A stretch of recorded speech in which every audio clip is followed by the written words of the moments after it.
ආයතන දරුවනේ ඔන්න අපි 10 12 දරුවන්ගේ දවසට ප්‍රශ්නයක් වැඩසටහනේ 16 වෙනි ප්‍රශ්නය කතා කරනවා. මොකද අද අපේ ප්‍රශ්නේ? අද අපේ ප්‍රශ්නේ තමයි පුතේ නඩබුන් යනු මොනවාද කියන එක. මොනවද පුතේ නඩබුන් කියලා කියන්නේ? නඩබුන් කිව්වම ඕගොල්ලෝ හිතනවා නිකන් අර සුළු විසුළු වෙලා විනාශ වෙලා ගිහිල්ලා තියෙන දෙයක් කියලා. ඔව් එහෙම දෙයක් තමයි. අතීතයේ හිටපු මිනිසුන් තමන්ගේ ජීවිතය ගත කිරීම සඳහා භාවිතා කරන ලද දේවල් වලට අපි කියනවා නඩබුන් කියලා.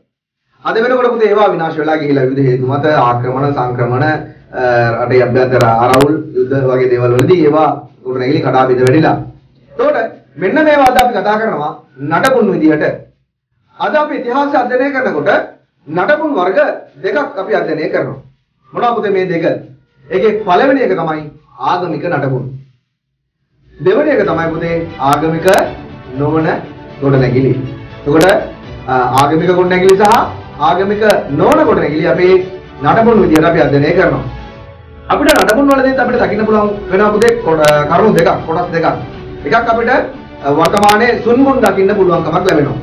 ඒ කියන්නේ ගොඩනැගිල්ල කඩන් වැටිලා ඒකේ කොටස් අපිට ඉතුරු වෙලා තියෙනවා. ඒවා අපිට දකින්න පුළුවන්කමක් ලැබෙනවා. සමහර නඩබුන් තියෙනවා පුතේ අපිට එහෙම මතු පිට පොළව තුල සුන්බුන් දකින්න හම්බෙන්නේ නැහැ. අන්න එතනදී අපිට සිද්ධ වෙනවා පුතේ පුරාවිද්‍යා කැණීමක් කරලා පොළොව යටින් මතු කරලා උඩට ගන්න සිද්ධ වෙනවා. ඒතර මෙන්න මේ විදිහට අපි මේ පුරාවිද්‍යාත්මක නඩබුන් ඉතිහාසය අධ්‍යයනය කරන්න භාවිතා කරනවා. මම කියන්නේ ආගමික නඩබුන් කියලා. අපි දන්නවා අද මේ දුවේ පුතේ. ඔයගොල්ලෝ අනුරාධපුරයේ පොළොන්නරුවේ ගියපුවාම වැඩිපුරම ඕගොල්ලන්ට දකින්න හම්බෙන්නේ ආගමික නඩබුන්. ගෝරණි සෑර ගියපුවාම ජේතවනාරාමයේ අබේගිරිය මේ හැම තැනකට ගියපුවාම ඔයාලට දකින්න හම්බ වෙන නඩබුන්. පොළොන්නරුවට ගියපුවාම දකින්න ලැබෙන නඩබුන්. ඒතර මෙන්න මේ විදිහ ලංකාව පුරාම අතීතයේ හිටපු මිනිස්සු නිර්මාණය කරපු නඩබුන් වල නෂ්ටාවශේෂ අපිට දකින්න පුළුවන්කමක් ලැබෙනවා. ඊළඟට අපි කතා කරනවා පුතේ ආගමික නොවන නඩබුන් ගැන.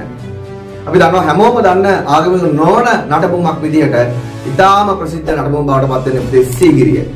අපේ සීගිරියේ කාශ්‍යප රජතුමා විසින් නිර්මාණය කරපු මේ සීගිරි රජමාලිගාව අද අපිට ආගමික නොවන නඩබුන්ක් විදිහට ඉතා විශිෂ්ට තොරතුරු සපයන මූලාශ්‍රයක් බවට පත් වෙනවා. ඊට අමතරව අපිට දකින්න පුළුවන් ආගමික නොවන නඩබුන් ගොඩක් තියෙනවා.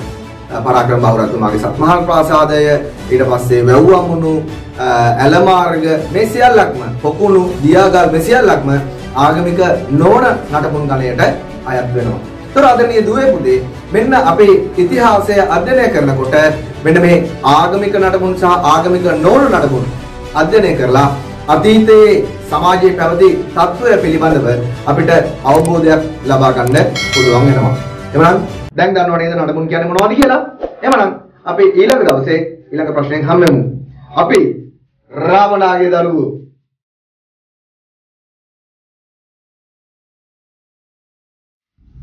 ඉතිහාසය ප්‍රශ්න පත්‍ර පන්තිය 10 හා 11 ශ්‍රේණි සඳහා වෙන වෙනම 6 ශ්‍රේණියේ සිට 11 ශ්‍රේණිය දක්වා සියලුම ඉතිහාස පන්ති සඳහා දැන් සිසුන් බඳවා ගැනේ.